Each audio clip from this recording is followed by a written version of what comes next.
बिस्मिल्लाहिर्रहमानिर्रहीम अस्सलाम वालेकुम। Welcome to quick review. और क्विक रिव्यू में करंट अफेयर सीरीज के अंदर आपका वेलकम है। और 18 जून के जो है वो करंट अफेयर डिस्कस करेंगे और देखें कौन से इंपॉर्टेंट जो है वो नेशनल और इंटरनेशनल करंट अफेयर्स हैं। ठीक है, सबसे पहले तो ये पिक्चर आप देख लें। ये पिक्चर जो है वो ईरान का जो अटैक है इसराइल के ऊपर उसकी पिक्चर्स हैं।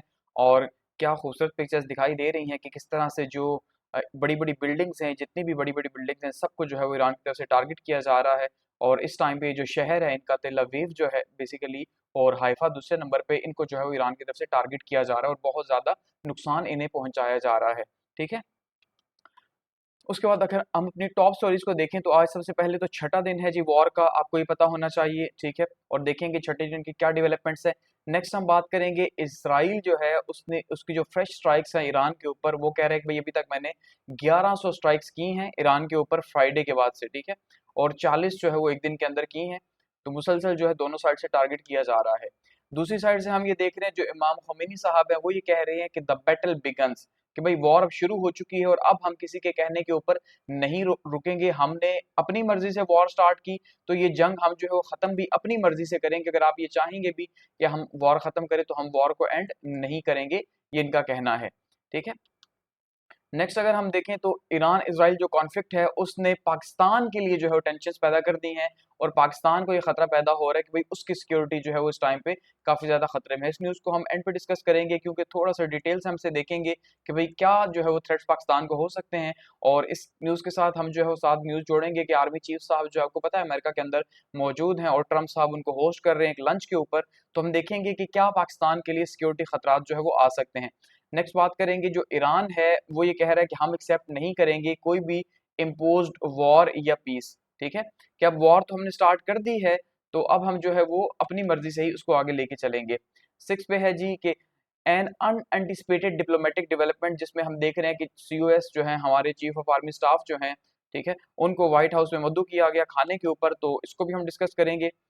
फिर हम बात करेंगे जो मोदी साहब हैं, आखिर उन्होंने जो है वो अमेरिका को ये कह दिया कि भाई आपका कोई रोल नहीं था पाकिस्तान के साथ सीज फायर में। उन्होंने बड़ा मुंह पक्का करके जो है वो अमेरिका को कहा है कि आपका कोई रोल भी नहीं है सीज फायर में, ये हमारी अपनी यानी कि इंडियंस की अपनी चॉइस थी और हमने अपनी चॉइस के ऊपर ये सारे का सारा किया है। ठीक है, उसके बाद G7 जो कंट्रीज हैं उनके लीडर्स जो हैं वो फिलहाल हम ये देख रहे हैं कि फर्स्ट टाइम इतने सालों के अंदर G7 फेल हो गया एक यूनिवर्सल जो है वो एग्रीमेंट या जॉइंट स्टेटमेंट के ऊपर। कि हमने देखा कि जो अमेरिका है यूएस यानी को पहले निकल आया था, ट्रम्प साहब पहले ही वापस आ गए जल्दी, इस वजह से फिर कोई भी फाइनल जो है मैसेज नहीं दिया जा सका। नेक्स्ट हम बात करेंगे बलूचिस्तान के बजट की और उसको थोड़ा सा डिस्कस करेंगे। फिर पंजाब के बजट की बात करेंगे और उसको डिस्कस करेंगे कि वो किसको फोकस कर रहे हैं। और फिर हम बात करेंगे जो ट्रम्प साहब है उनका बयान जो है वो कॉन्ट्रडिक्ट कर रहा है अपने स्पाई चीफ से, जो हमने कल डिस्कस किया था कि भाई ईरान तो अभी सालों दूर है एटमी हथियार बनाने से, जबकि दूसरी साइड पे जो है ट्रम्प साहब ने कहा कि बस वो बनाने ही लगा था। ठीक है, और लास्ट में हम देखेंगे कि जो शी जिनपिंग साहब हैं वो जो है वो सेंट्रल एशिया के साथ अपने ताल्लुकात को बढ़ा रहे हैं और वहां पे ट्रेड जो है उसको आगे लेके जा रहे हैं। तो एक साइड से हम ये देख रहे हैं अमेरिका जो है वो मुसलसल वॉर्स के अंदर अपनी एनर्जीज को वेस्ट कर रहा है, जबकि दूसरी साइड से जो चाइना उसका कॉम्पिटिटर है वो ट्रेड में अपने आप को आगे लेके जा रहा है। तो ये हमारी टॉप स्टोरीज है। अब ये पिक्चर तो वो है जो हमने डिस्कस की कि किस तरह से जो है वो तेल अवीव के ऊपर जो है वो इस टाइम पे अटैक हो रहे हैं। इस पिक्चर के अंदर देखिए यहाँ पे ये जो इजराइल है उसी की पिक्चर है कि जहाँ पे ये अपना जो एयरपोर्ट है उसके ऊपर इजरायली जो है बच्चे वगैरह ये सारे इन्होंने शेल्टर लिया हुआ है। और अब इनको एहसास हो रहा होगा कि गजा के अंदर जो दर्द था वो क्या था और गजा वालों ने किस तरह से ये सब बर्दाश्त किया। कि 2 सालों से हम ये देख रहे हैं कि पूरी दुनिया चीख रही है और गजा वाले चीख रहे हैं लेकिन उनको एहसास नहीं हो रहा। ठीक है, तो डे 6 की अगर हम बात करते हैं तो डे 6 में भी हम देख रहे हैं कि कोई बड़ा ब्रेक थ्रू नहीं हुआ, लेकिन ये है कि ईरान की भी कोई बड़ी शहादत नहीं हुई, लेकिन दोनों साइड से ही अटैक्स किए गए हैं। ठीक है, ईरान ने भी अटैक किए इसराइल के ऊपर और इसराइल ने भी जो है वो काउंटर अटैक किए हैं। तो कल रात को 2 बैराजेस जो हैं वो फायर किए गए हैं ईरान की तरफ से, सुबह भी एक फायर किया गया और मुसलसल यहाँ से जो है वो मिसाइल मारे जा रहे हैं इसराइल के ऊपर। और इसराइल आगे से क्या कर रहा है जी, अपने जहाजों के थ्रू जो है वो यहाँ पे इसकी जो साइट्स हैं ईरान के अंदर जो न्यूक्लियर साइट्स हैं उनको मुसलसल टारगेट कर रहे हैं। तो दोनों साइड से जो है वो डे 1 से जो हिकमत अमली थी वही आगे अभी चल रही है। ठीक है, और ऐसे में जो है वो लेटेस्ट क्या डेवलपमेंट है कि भाई जब ट्रम्प साहब ने, आपने देखा कल हमने डिस्कस किया था कि ट्रम्प क्या कह रहे हैं, कि ट्रम्प ये कह रहे हैं कि भाई अब वॉर को खत्म किया जाए। वॉर को खत्म करके आप जो है वो ईरान को कह रहे हैं कि भाई सरेंडर कर दो, अनकंडीशनल सरेंडर की बात की गई कल ईरान के लिए। और खमेनी साहब को ये बात अच्छी नहीं लगी। उन्होंने कहा भाई हम तो, आपने हमारे ऊपर वॉर को इम्पोज किया, मुसल्लत किया, जब अब मुसल्लत कर दिया तो अब हम वॉर और पीस को अपनी मर्जी से लेके चलेंगे, अब आपकी नहीं सुनेंगे। ठीक है, तो कह रहे हैं कि भाई अब बात सिंपल सी है कि वॉर तो आपने इम्पोज कर दिया हमारे अगेंस्ट में, ठीक है, और अब हम जो है वो इसके अगेंस्ट में खड़े होंगे, हम आपसे डरते नहीं हैं। ठीक है, और पीस भी अगर हम करेंगे, अमन भी हम अपनी मर्जी से करेंगे, यानी जैसे कहा जाता है ना, शुरू जंग आपने की है लेकिन खत्म इसको हम करेंगे, तो ये खमेनी साहब जो है वो कहना चाह रहे हैं कि इस वॉर को हम खत्म अब हम करेंगे। अली खमेनी साहब ये कह रहे हैं, उन्होंने अपने टेलीविजन मैसेज में कहा। और ये फर्स्ट टाइम उन्होंने जो है, वैसे तो एक्स के ऊपर अपने जो है पैगाम देते हैं, तो फ्राइडे के बाद वो फर्स्ट टाइम टीवी पे आए हैं, उन्होंने ये बात की है। और इसके साथ साथ उन्होंने ये भी कहा कि भाई वॉर जो है वो बिगन हो गई है, और उन्होंने यानी एक किस्म का ऐलान जंग किया, एक प्रॉपर, कि पहले तो हम रिस्पॉन्स कर रहे थे लेकिन अब प्रॉपर जंग है, और जब तक हम नहीं रुकेंगे तब तक नहीं रुकेंगे। वो कहते हैं this nation will not surrender to anyone in the face of imposition, कि अगर आप ये सोचते हैं कि हम सरेंडर करेंगे तो ये आप न सोचिएगा, हमारी एक हिस्ट्री रही है तारीखी तौर पे कि भाई हमने कभी भी सरेंडर नहीं किया।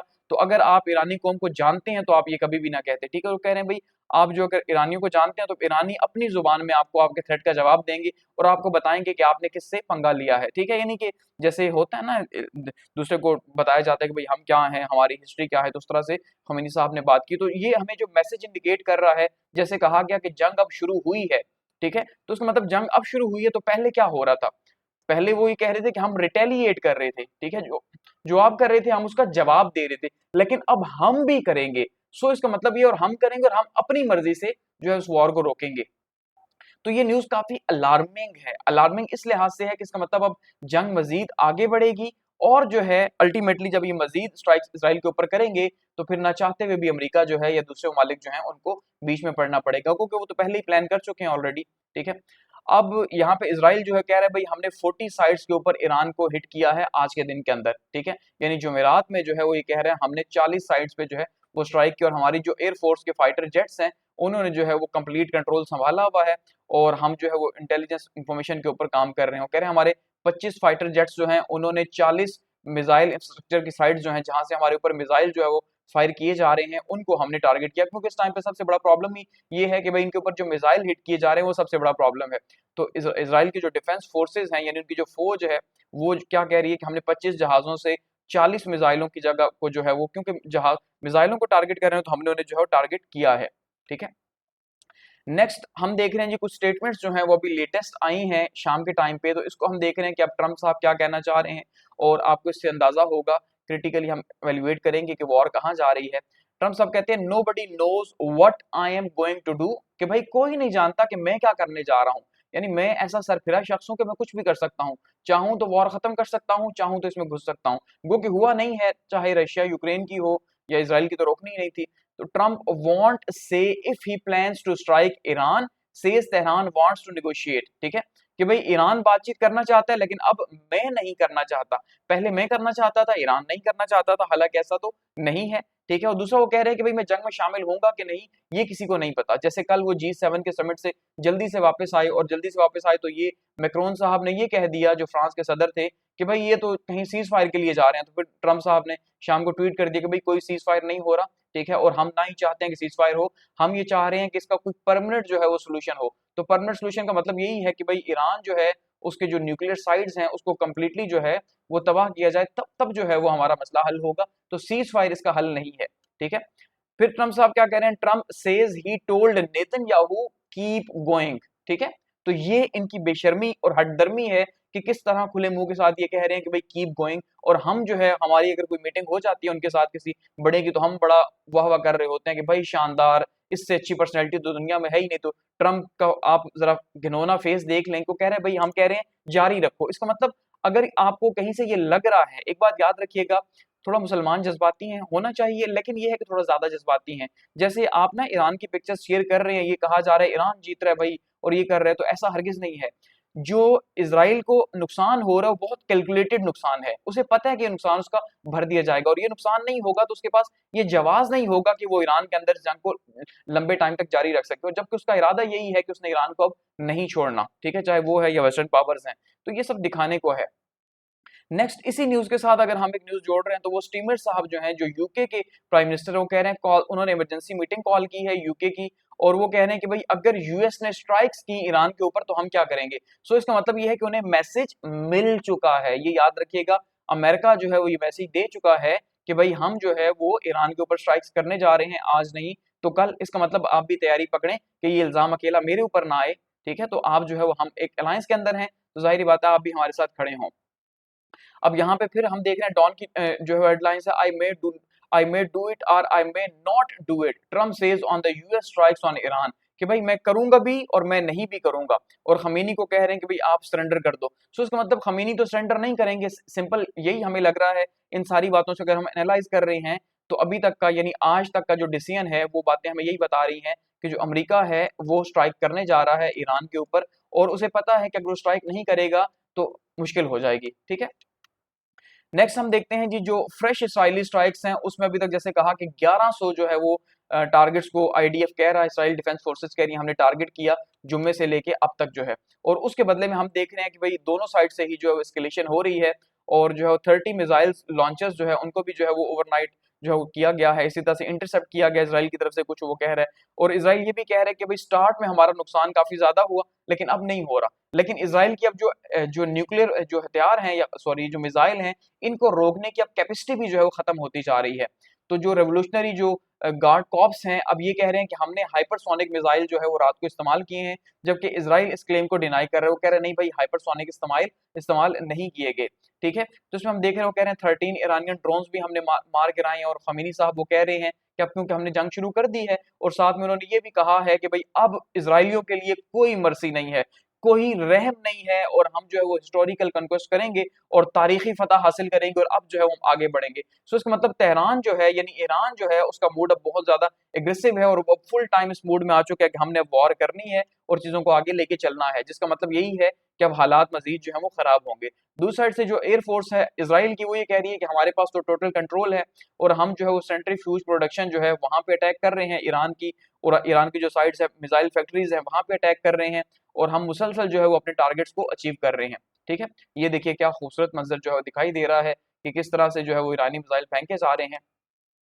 अच्छा, Israel running low on arrows interceptors, US burning through its system too, ठीक है। अच्छा जी, वॉशिंगटन पोस्ट जो है उसकी एक न्यूज है, और बड़ी जो है वो कमाल की न्यूज है। अब देख लें, आज छठा दिन है वॉर का, और छठे दिन में ही जो है वो इसराइल जो है उसके हालात खराब हो गए हैं। और हालात क्या खराब हो गए हैं कि बेसिकली जो मिसाइल इंटरसेप्टर्स होते हैं, जिनको एरोज कहा जाता है, मिसाइल इंटरसेप्टर एरोज, यानी बेसिकली देखिए आयरन डोम जिसको हम कहते हैं ना, कि भाई यहाँ से ईरान जो है उसने एक जो है वो मिसाइल फेंका, और यहाँ से उसके बदले में एक आयरन डोम का सिस्टम एक्टिवेट हुआ, और उन्होंने आगे से एक एरो फेंका और यहाँ पे इसको ब्लास्ट कर दिया, ठीक है, तबाह कर दिया। तो अब इसराइल के पास ये खत्म हो गए हैं, ठीक है। हैरत की बात ये है। तो इससे हमें अंदाजा हो रहा है कि इसराइल की ताकत कितनी सी है। बगैर अमेरिका के वो तो 6 दिन वॉर नहीं लड़ सका, तो वो आगे क्या वॉर लड़ेगा। तो ये जो है वो, इसको फिलहाल अभी पब्लिक नहीं किया गया, लेकिन वॉल स्ट्रीट जर्नल जो है वो इसको रिपोर्ट कर रहा है, और वो ये कह रहा है कि इसराइल अब यूएस ऑफिशियल जो है उनको कह रहा है कि भाई हमें बहुत मसला है कि ईरान जो बैलिस्टिक मिसाइल अटैक कर रहा है हमारे ऊपर, तो हमारे पास अब एरोज नहीं है उनको इंटरसेप्ट करने के लिए, इसलिए हम चूज कर रहे हैं हम, ठीक है। वो कह रहे हैं हम अब चूज कर रहे हैं कि हम किसको छोड़ें और किसको गिराएं। तो जो हमारी आबादियों के ऊपर आता है, यानी खतरनाक एरिया के ऊपर आ रहे हैं, तो हम उसको गिरा रहे हैं, ठीक है। और जो आगे पीछे आ रहे हैं तो हम उसको छोड़ रहे हैं, क्योंकि हमारे पास नहीं है। तो अब सोचें, अभी तक तो 300 के करीब जो है वो मिसाइल, यानी कि 370 मिसाइल ईरान ने अभी तक जो है फेंके हैं, तो जो इनसे बर्दाश्त नहीं हुए, तो अभी जो है वो हजारों की तादाद में जब और फेंकेगा तो बगैर अमेरिका की मदद के कैसे चलेगा। सो इसका मतलब ये है। अब देखिए इसको जरा क्रिटिकली इवेल्युएट करते हैं जज्बात से हटके। इसराइल जो है उसके पास एरोस की कमी का क्या मतलब है। उसके पास एरोस की कमी का ये मतलब है कि भाई उसके पास जो अपना जो सिस्टम मौजूद है वॉर का, वो कोई बहुत ज्यादा नहीं है, ठीक है। उसका जो स्टॉक पाइल है, जो उसका पूरे का पूरा जखीरा है, वो कोई बहुत ज्यादा नहीं है, और ये बात वो जानता था, फिर भी उसने वॉर कर दी। इसका मतलब उसे जिसने भी ये कहा कि वॉर करो, उन्हें पता था कि ईरान के पास भी अच्छी खासी पावर मौजूद है, तो फिर भी उन्होंने जो है वो आगे से वॉर कर दी, क्योंकि उन्हें इस बात का यकीन था कि वो अमेरिका को इस वॉर के अंदर लेके आएंगे ही आएंगे, और ये वॉर असल में अमेरिका नहीं लड़नी है, अमेरिका के बिना ये वॉर नहीं लड़ी जा सकती। अमेरिका इस वॉर में आएगा, यूके इस वॉर में आएगा, तभी ईरान को शिकस्त होगी। और ये वॉर, अब जैसे देखिए शाम के अंदर क्या हुआ, शाम के अंदर 2011 में जो है वहां पे सिविल वॉर स्टार्ट हुई। पहले उसके हालात खराब किए गए, सिविल वॉर स्टार्ट हुई, और उसे 2025 में आपने देखा या 2024 के एंड के अंदर बशर अल असद साहब को जो है वो भागना पड़ा वहां से। तो 14 साल ये वॉर चलती रही है, लेकिन उसके बाद शाम में इन्होंने अपने मकासद हासिल किए। सो यहाँ पे भी यही मॉडल होगा कि उन्होंने रिजीम चेंज करना है, यानी हुकूमत को बदलना है यहाँ पे। तो यहाँ पे एक इन्वेजन होगी पूरी प्रॉपर, और अमेरिका और ये इसके तहादी मिलके जो है वो बशर अल असद वाला काम यहाँ करना चाह रहे हैं कि हम अगले 10 साल, 15 साल, 20 साल अगर हमें ये वॉर लड़नी पड़ती है तो कोई इशू नहीं है, हम लड़ेंगे, ठीक है। लेकिन अब ईरान को हम नहीं छोड़ेंगे, उसकी वॉर को खत्म करेंगे, ये पहले से तयशुदा था, ये मकासद तयशुदा थे। तो अब वो कह रहे हैं कि भाई 10 से 12 दिन का जखीरा भी हमारे पास नहीं है, तो अब जब तक अमेरिका जो है शामिल नहीं होगा, तो अमेरिका ने कहा आप फिक्र ना करो, हम आपको अपने जो है वो मिसाइल वगैरह देंगे, जो भी हैं, जो इंटरसेप्टर्स हैं तो वो देंगे, ठीक है। तो अब वो 40% जो है वो ईरान के जो बैलिस्टिक मिसाइल लॉन्चर्स हैं वो कह रहे हैं उनको हमने तबाह कर दिया, तो 60% बचे हैं। तो इसका मतलब अब हमारे ऊपर स्ट्राइक्स थोड़ी सी कम हो जाएंगी, ईरान को ये आसरा है, तो उसकी अपनी तैयारी कोई भी नहीं है। नेक्स्ट बात करते हैं जी 51st समिट की, कि जो G7 का समिट आप देख रहे हैं जो है कल हुआ है 16 और 17 तारीख को, तो इसको डिस्कस करते हैं। सबसे पहले तो ये 51 G7 का समिट था, यानी ग्रुप ऑफ 7 कंट्रीज या टॉप 7 इकोनॉमीज आप दुनिया की इन्हें कह लें, कि दुनिया की जो टॉप की मईशत है उनकी बात यहाँ पे हो रही है। तो ये 57th एनुअल मीटिंग थी बेसिकली ऑर्गेनाइजेशन की, ये 16 और 17 जून 2025 को हुई है। और ये कहाँ पे हुई है जी, किनास्कस अल्बर्टा कनाडा के अंदर हुई है, बेसिकली कनाडा ने इसे होस्ट किया, और सेकंड टाइम इस सिटी ने जो है उसको होस्ट किया है। इससे पहले 28 जो है वो G8 की कॉन्फ्रेंस भी यहाँ पे 2008 के अंदर हुई थी, ठीक है। इसकी डेट है 16 और 17 जून 2025 की, ठीक है, अल्बर्टा कनाडा के अंदर हुई है। और इसके अंदर पार्टिसिपेंट्स कौन से G, Canada, France, Germany, Italy, Japan, United Kingdom, United States और यूरोपीय यूनियन शामिल थी। अच्छा, इसके अलावा जो इनवाइटेड कंट्रीज थे जो यहाँ पे थे, उनमें ये लिस्ट जो है शामिल है, और जिसमें सबसे इंपॉर्टेंट ये है कि इंडिया भी शामिल है। हमने लास्ट टाइम डिस्कस किया था कि स्टार्ट में जो है वो कनाडा, क्योंकि उसके हालात अच्छे नहीं है, यानी उसका जो डिप्लोमेटिक रिलेशंस हैं वो इंडिया के साथ बहुत अच्छे नहीं जा रहे, क्योंकि उसने यहाँ पे हरदीप सिंह निज्जर की जो है वो डेथ की थी या किलिंग की थी, असैसिनेशन की थी। इस वजह से उन्होंने स्टार्ट में जो है वो इंडिया को इन्वाइट नहीं किया, लेकिन बाद में फिर जो है उन्होंने इंडिया को इन्वाइट कर दिया प्रेशर की वजह से, कि भाई वो थर्ड बड़ी इकोनॉमी है तो आप उन्हें भी इन्वाइट करें। तो मोदी साहब भी वहां पे फिर गए। पहले उन्होंने कह दिया था हम नहीं जा रहे, क्योंकि उन्हें बुलाया नहीं गया था, उनका नहीं जा रहे। फिर जैसे ही बुलावा आया तो भागते भागते पहुंच गए। अब यहाँ पे देखिए ट्रम्प साहब को कैसे मैनिपुलेट किया जा रहा है, और इसी तरह के कुछ बैनर्स जो है वो जब ट्रम्प जो है वो 2024 के अंदर जीत के आए थे, तो तब भी ये बैनर्स लगे हुए थे मिस्टर प्रेसिडेंट के। तो अब भी जो है मिस्टर प्रेसिडेंट के लगे हुए हैं कि mister president finish the job. यानी फिनिश द जॉब का क्या मतलब है कि भाई ये जो आपने अब वॉर हमारी ईरान के साथ शुरू करवा दी है, अब इसको खत्म भी करें। और इसको खत्म भी करें या नहीं, बल्कि इसको खत्म करें। इसका मतलब ये है कि इजराइल ये चाह रहा है, या ये जो नाम दे रहा है मिस्टर प्रेसिडेंट, इसका क्या मतलब है? इजराइल का तो प्रेसिडेंट तो ट्रंप नहीं है, तो फिर क्यों कह रहे हैं? तो उसका मतलब यही है, कोई ये कहना चाह रहा है कि भाई आप हमारे भी प्रेसिडेंट है। यानी एक किस्म का जिसे कहते हैं ना फ्लैटरी, बहुत ज्यादा पॉलिश करना, तो ये पॉलिश की जा रही है कि भाई आप हमारी भी प्रेसिडेंट हैं और ईरान से अब हमारी जान बचाएं और हमारे साथ वॉर में शामिल हो जाएं। तो किस तरह से इजरायली जो है वो मैनिपुलेट कर रहे हैं। और ये बिल बोर्ड जो है वो तिल अवीव के अंदर लगा हुआ है, जहां पे ट्रम्प की हिमायत जो है वो हासिल करने की कोशिश की जा रही है इस वॉर के अंदर, ईरान को शिकस्त देने के लिए। क्योंकि उन्हें पता है कि ईरान को शिकस्त देने के लिए उन्हें जो है वो उनके पास तो सिस्टम है नहीं, और अमेरिका जो है उसकी मदद के बगैर ये पॉसिबल नहीं है।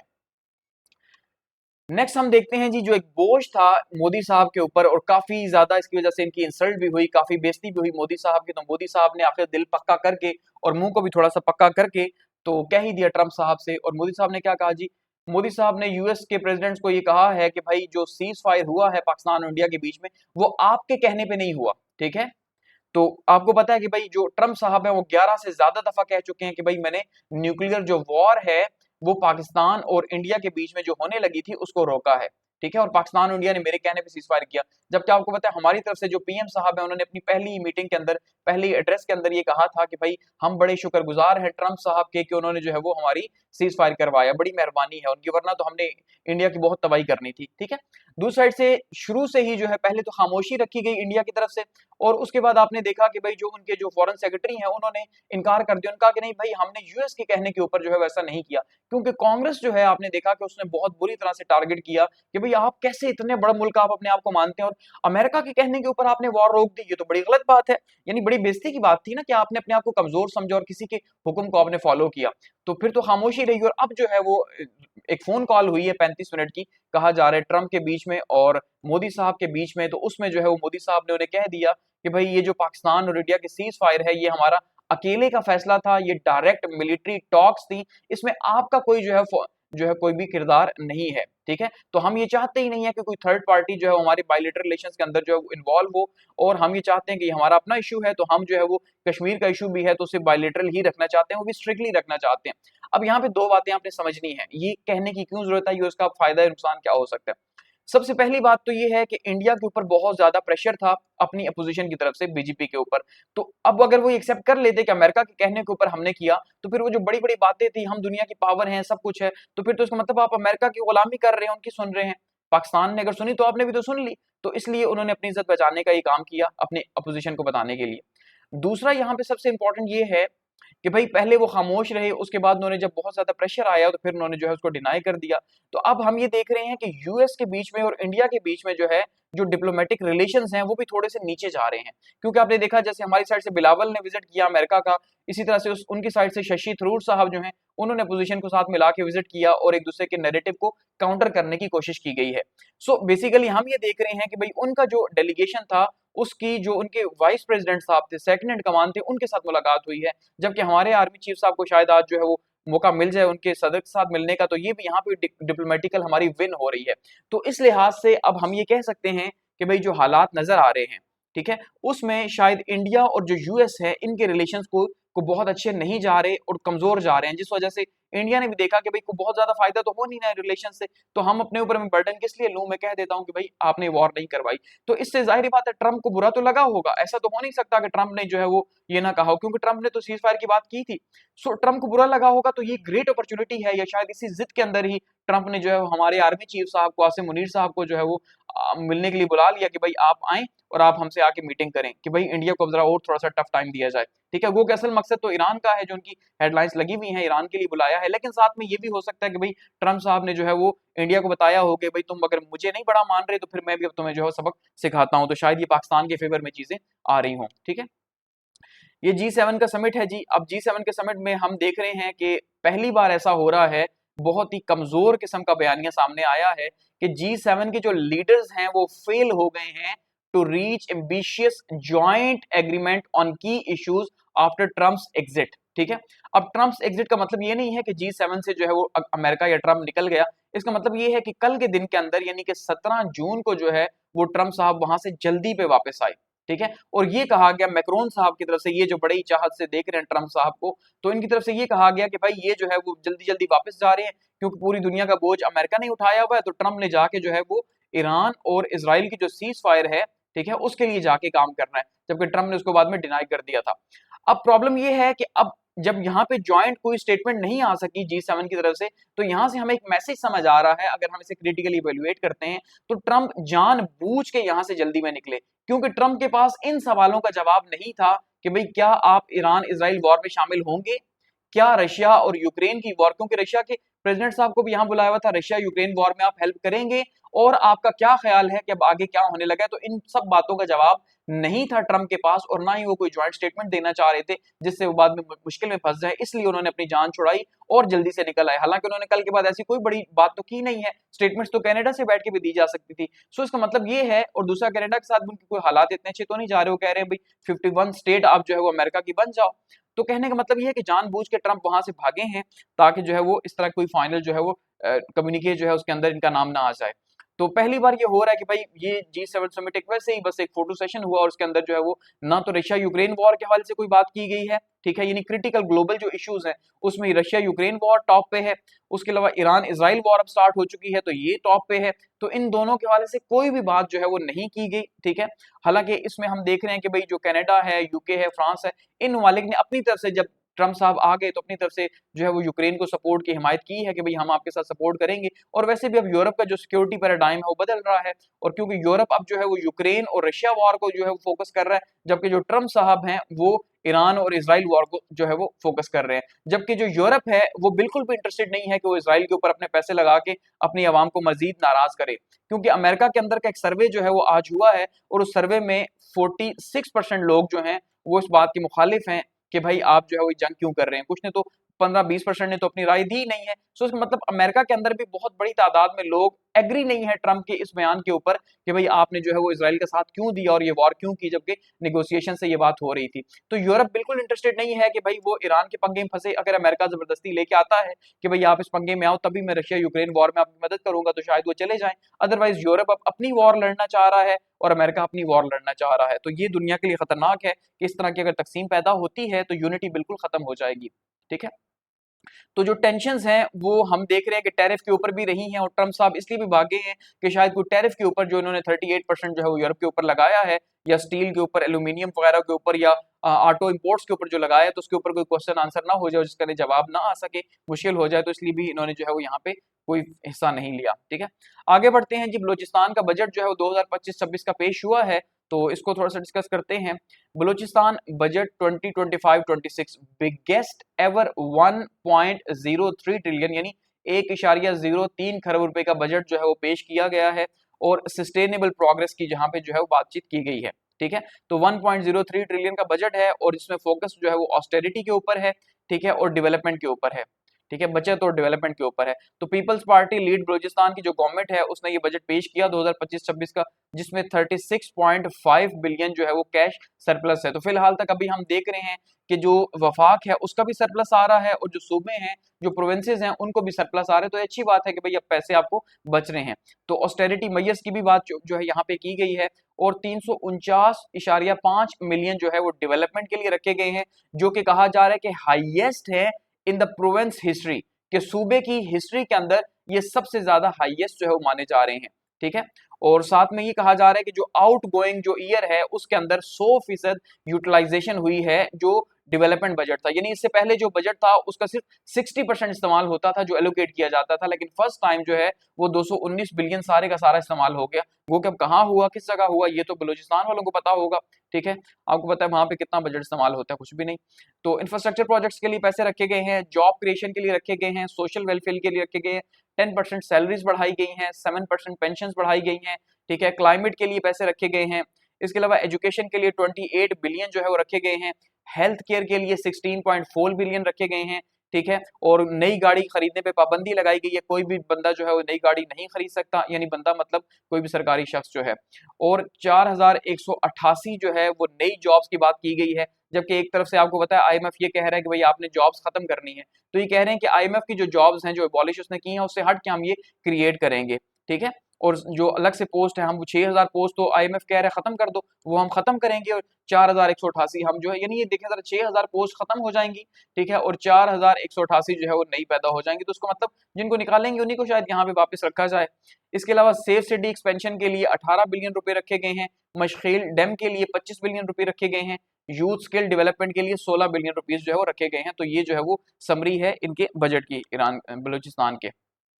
नेक्स्ट जी हमारे पास पंजाब का बजट है। ठीक है, और पंजाब का बजट आपको पता है पंजाब पूरे पाकिस्तान का बजट है, सब एक तरह से सबसे बड़ा बजट है।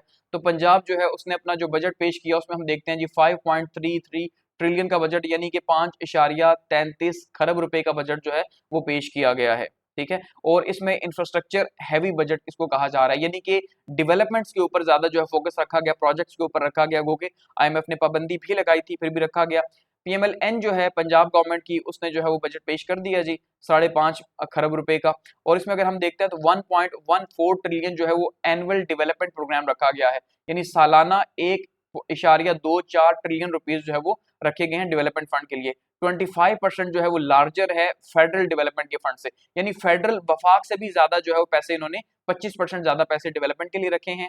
इसके अलावा 630.5 बिलियन जो है वो हेल्थ के लिए रखे गए हैं, यानी 630.5 अरब रुपए हेल्थ के लिए, 811.8 जो है वो अरब रुपए एजुकेशन के लिए, 129.8 अरब रुपए एग्रीकल्चर के लिए, और 10% जो है वो सैलरी जो है बढ़ाई गई है, और जो मिनिमम वेज है उसको बढ़ा के 40,000 रुपए जो है वो कर दिया गया है। ठीक है, गो के यहाँ पे जो फिलहाल तक हम ये देख रहे हैं कि पाकिस्तान पूरा इसके अंदर पीछे है, कि अभी तक टैक्स के हवाले से कोई भी हम ये देख रहे हैं कि कोई क्रेडिबल प्लान सामने नहीं आया कि भाई टैक्स जो है वो कैसे बढ़ाया जाएगा। तो इसके हल से अभी तक कोई प्लान सामने नहीं आया, उसमें जो है वो कैसे मैनेज करेंगे। 740 बिलियन जो है वो सरप्लस का बजट है, ये भी बहुत अच्छी बात है। ठीक है, और वन टाइम 160 बिलियन जो है वो सुप्रीमेंट्री रिसोर्सेज से हासिल किए गए, जो कि कहाँ से मिल रहे हैं ये अभी तक आइडिया इसका नहीं हुआ, इसको डिस्क्लोज नहीं किया गया। ठीक है, सब्सिडीज दी गई हैं, हाउसिंग स्कीम्स जो है इंट्रोड्यूस करवाए गए हैं, लाहौर सेंट्रिक डेवलपमेंट जो है उसको भी सामने लाया गया है।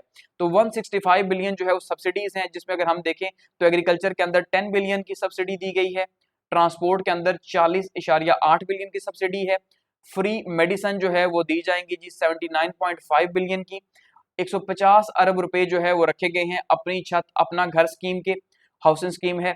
इसके अलावा यहाँ पे 15 बिलियन जो है वो लैपटॉप डिस्ट्रीब्यूशन के लिए रखे गए हैं, 85 बिलियन जो है वो लाहौर सेंट्रिक प्रोजेक्ट्स के लिए रखे गए हैं, अपनी जमीन अपना घर के तहत जो है वो फ्री प्लॉट्स दिए जाएंगे 19 डिस्ट्रिक्ट्स के अंदर, 150 अरब रुपए जो है वो रखे गए हैं जी सॉलिड वेस्ट मैनेजमेंट के लिए। ठीक है, इसके अलावा अर्बन प्रॉपर्टी और जीएसटी कलेक्शन जो है वो 10% कम हो गई है, तो ये इनको नुकसान है कि टैक्स हो ही नहीं रहा, तो ये पैसे कहाँ से लाए जाएंगे और कैसे पूरे किए जाएंगे। ठीक है, तो ये पंजाब का बजट है।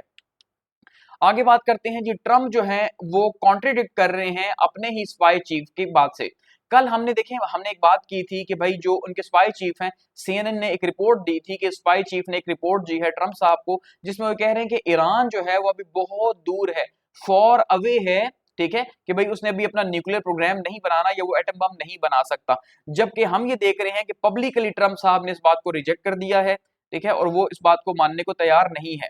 अब जाहिर बात है किसकी बात को माना जाए, क्या उनके चीफ की बात को माना जाए कि भाई ईरान जो है वो अगले सालों तक जो है वो नहीं बना सकता, और उन्होंने खुद ही कहा था कि 2003 के बाद जो ईरान है उसने हाल्ट कर दिया था अपने वेपन्स को, यानी जो न्यूक्लियर वेपन्स है उसका प्रोग्राम उसने रोक दिया था, ये उनका स्पाई चीफ कह रहा है। ठीक है, तो अब तो बहुत ज्यादा टाइम, और फिर साथ उसने कहा कि कम से कम भी 3 साल चाहिए ईरान को एक फंक्शनल वॉर हेड के लिए, यानी एक जो है एक ऐसा मिसाइल बनाने के लिए जो कि असल में जो एटम बम बनेगा या जो भी न्यूक्लियर बम बनेगा उसको उठा के जाके फेंकेगा कहीं पर, उसके लिए भी 3 साल चाहिए। तो फिर आप कैसे कह रहे हैं कि वो बिल्कुल करीब था, जबकि ट्रम्प साहब ने यहाँ पे जो है वो क्या कहा है जी, ट्रम्प साहब ने ये कहा कि very close, Tehran was very close to obtaining one, कि भाई वो बहुत ही करीब था, क्योंकि बेंजामिन नेतन्याहू जो है उन्होंने मुसाद की रिपोर्ट जो है वो दी थी, और ये कहा था फरवरी के अंदर, ये रिपोर्ट्स दी गई हैं जी फरवरी के अंदर, जब आपको पता है कि फरवरी के अंदर जो है ट्रम्प साहब जीत के नए नए आए थे, तो उस टाइम पे नेतन्याहू मुलाकात करने गया था, तो उस टाइम पे नेतन्याहू ने एक प्रेजेंटेशन दी थी कि भाई हम ईरान के ऊपर अटैक करेंगे,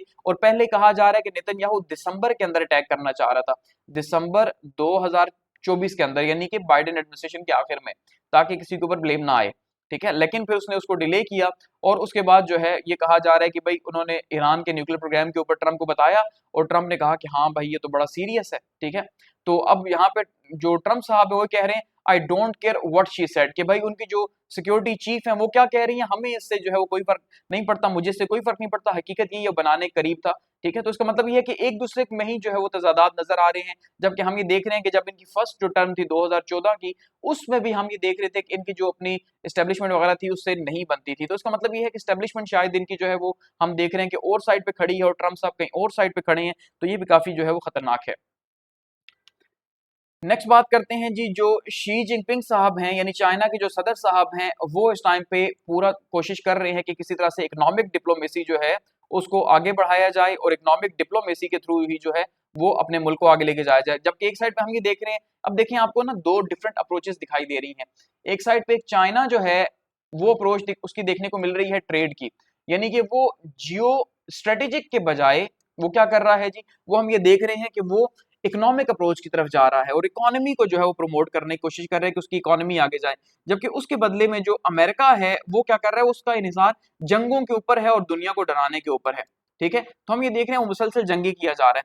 तो जो सेंट्रल एशियन नेशंस हैं उनको ट्रम्प जो शी जिनपिंग साहब हैं, इनकी पूरी कोशिश है कि किसी तरह इन नेशंस को अपने साथ मिला लिया जाए, और ये वैसे भी रशिया से आपको पता है आजाद हुई थी, तो अब जो है वो हर साल जो सेंट्रल एशियन नेशंस हैं और साथ में जो चाइना है इनका समिट होता है, तो इसी के अंदर जो है इन्होंने दोबारा से जो है शी जिनपिंग साहब जो है प्रेसिडेंट शी साहब, उन्होंने जो है वो कहा है कि भाई हम जो है वो आपके साथ काम करेंगे मिलके, और कॉपरेशन भी आगे करेंगे, और हम जो है वो यहाँ पे डेवलपमेंट के लिए काम करेंगे, आपको पैसे देंगे। ठीक है, और यहाँ पे ये बताया जा रहा है कि जो बीजिंग है उसने अपनी पोजीशन यहाँ पे काफी ज्यादा स्ट्रॉन्ग कर ली है। ठीक है, और ये पूरे का पूरा जो चाइना, काजाकिस्तान, उज्बेकिस्तान के साथ रेलवे लाइन भी बनाने जा रहा है, तो ये प्रोजेक्ट्स के लिए बहुत इंपॉर्टेंट है। तो ये जो सेंट्रल एशिया है एटलीस्ट इसने यहाँ से अमेरिका का जो है सफाया कर दिया है। ठीक है, अमेरिका की यहाँ पे स्पेस उसने नहीं छोड़ी, यहाँ पे जो है वो अपने आप को इतना स्ट्रॉन्ग करके लेके जा रहा है। नेक्स्ट हम बात करते हैं जी अपने आर्मी चीफ साहब की। और आपको पता है कि हमारे जो आर्मी चीफ साहब हैं वो 5 रोजा ऑफिशियल विजिट के ऊपर जो है वो अमेरिका में मौजूद हैं। और क्योंकि यहाँ से तो कुछ नहीं बताया गया था कि वो अमेरिका किस लिए जा रहे हैं, लेकिन अचानक जो है वो एक न्यूज आई है। और वो न्यूज क्या है, इन अनएंटिसिपेटेड जो है डिप्लोमेटिक डेवलपमेंट हुई है कि ट्रम्प साहब ने होस्ट किया है जिस यूएस को व्हाइट हाउस के अंदर खाने के लिए बुलाया है उन्हें।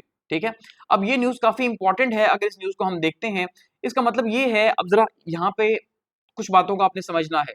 इससे हम नेक्स्ट एक न्यूज डिस्कस करेंगे जिसमें हम ये कह रहे हैं, या एक रिपोर्ट जो है वो अल जजीरा की आई है जिसमें ये कहा जा रहा है कि पाकिस्तान जो है उसको अपनी जो सिक्योरिटी है उसका थ्रेट इस टाइम पे महसूस हो रहा है, और वो अपनी सिक्योरिटी के हवाले से जो है वो टाइट कर रहे हैं मामलात को कि किस तरह से ईरान के साथ जो जंग हो रही है इसका असर पाकिस्तान के ऊपर ना आए। ठीक है, इतनी बात आपने दिमाग में रखनी है, इसको मैं आगे डिस्कस करूंगा।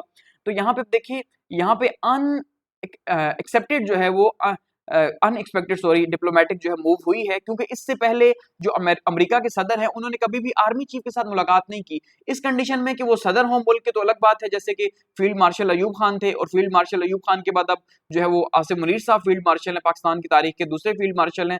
तो जाहिर बात है फिर ये वहां गए हैं, तो आर्मी चीफ की हैसियत से जो है वो ट्रम्प मुलाकात कर रहे हैं, जबकि ये अगर देखा जाए तो प्रोटोकॉल्स की एक तरह से खिलाफ वर्जी है। जाहिर बात है एक जो है वो सदर है, और सदर जो है वो मुलाकात कर रहे हैं हमारे आर्मी चीफ साहब से, तो उसको पहले फिर यहाँ पे इनविटेशन भेजना चाहिए पाकिस्तान के अंदर, पाकिस्तान की जो सिविलियन गवर्नमेंट है उसको, कि भाई मैं आपके आर्मी चीफ को मिलना चाह रहा हूं। तो यहाँ पे सिविलियन गवर्नमेंट जो है वो आर्मी चीफ को साथ लेके जाएगी। आर्मी चीफ अगर अलग से इस बिहाफ के ऊपर मिलते हैं तो अल्टीमेटली इसको प्रोटोकॉल के खिलाफ समझा जाएगा कि भाई आप क्यों मीटिंग कर रहे हैं। ठीक है, लेकिन खैर इसको यहाँ पे इज्जत समझा जा रहा है कि उन्होंने बुलाया है। तो अब यहाँ पे देखिए क्वेश्चन क्या है, ये क्लोज डोर लंच है, समझ रहे हैं बात को। अब बहुत ज्यादा इसको मैं एक्सप्लेन नहीं करूंगा, आने वाले दिनों में आपको समझ आ जाएगी।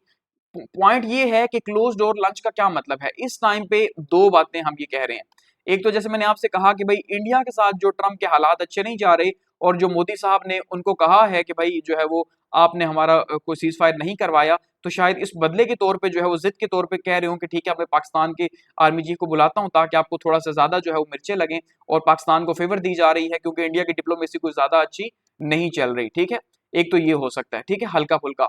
दूसरा जो है हम ये देख रहे हैं वो ये है कि ये बिल्कुल हमें वही जो है नजर आ रहा है 1979 वाला किस्सा कहानी।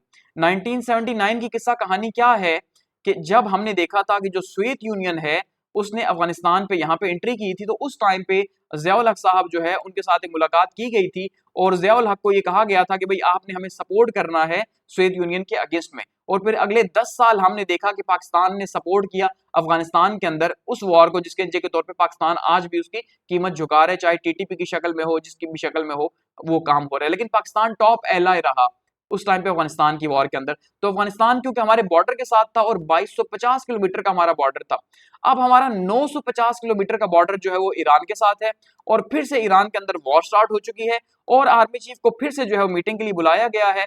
तो ये यही सिग्नल शो कर रहा है कि भाई दोबारा से जो है वो पाकिस्तान की खिदमत की जरूरत आ गई है, और अब पाकिस्तान किस तरह से खिदमत कर सकता है ये तो आने वाले दिनों में अंदाजा होगा। आपको पता है तो सालों बाद चीजें एक्सपोज होती हैं, वरना इसको एक्सेप्ट भी नहीं किया जाता। ठीक है, तो खैर बुलाया गया है उन्हें, और कहा जा रहा है कि भाई आपसे जो है वो आला लेवल की बातचीत की जाएगी। वो कभी तक बातचीत, आपको पता है अगर पाकिस्तान के फेवर की बातचीत होती तो वो सिविलियन गवर्नमेंट से होनी चाहिए थी, यानी शहबाज शरीफ साहब से होनी चाहिए थी। मिलिट्री टू मिलिट्री अगर बातचीत हो रही है, मिलिट्री के थ्रू हो रही है, कैसे टाइम पे जबकि ईरान के अंदर कॉन्फ्लिक्ट भी है, तो इसको जो है वो काफी जो है वो जूम इन अंदाज में जो है देखा जा रहा है, तो इसकी डिटेल्स शायद हम बहुत जल्दी ना जान सकें। ठीक है, तो हम इस न्यूज के साथ इसको लिंक करते हैं। Iran Israel conflict raises alarms in Pakistan amid fears over on security.